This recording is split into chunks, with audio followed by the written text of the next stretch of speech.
এই এলাকায় মাদক কিন্তু এই প্রথম না, আপনাদের এই এলাকা মাদকের জন্য কিন্তু বিখ্যাত। এই জন্য মিস্টার বদিও তো এখানে বিখ্যাত, পুরো বাংলাদেশের জন্য কিন্তু নাম আছে আপনাদের। এই মাদকের জন্য আপনারা বিখ্যাত। এটা আপনার বলেন এখনকার সমস্যা না, এটা অনেক আগের সমস্যা। আমিও যে সময় বিডিআর ছিলাম এক সময়, সেই সময় এই সমস্যাই ছিল। আর এই সমস্যা কিছুটা হয়তো বলছে, দেখেন আপনি এই জালিয়াদ্বীপে আগে যারা ছিল তাদের কিন্তু আমরা হটাই দিচ্ছি।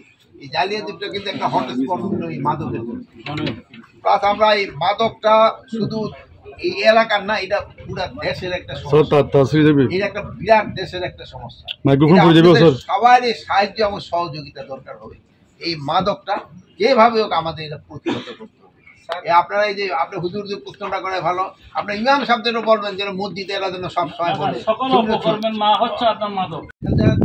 রোহিঙ্গা আমাদের এখানে চলে আসছে, যাদের এফডিএম মানে রেজিস্ট্রেশন হয় নাই।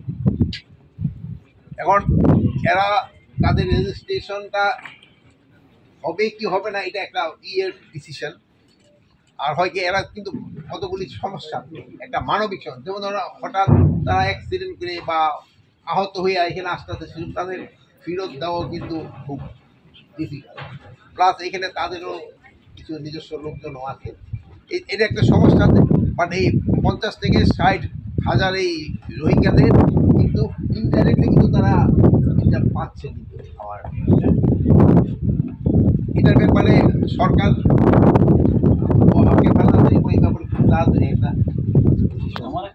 আমাদের, আপনি জানেন এখন যে আমাদের 271 এই কিলোমিটার যে আমাদের বর্ডার, এটা কিছুটা নদীপথ এবং কিছুটা এটা এখন পুরোটি আরাকান আর্মি দখল, কিন্তু দেশটা আবার মিয়ানমার।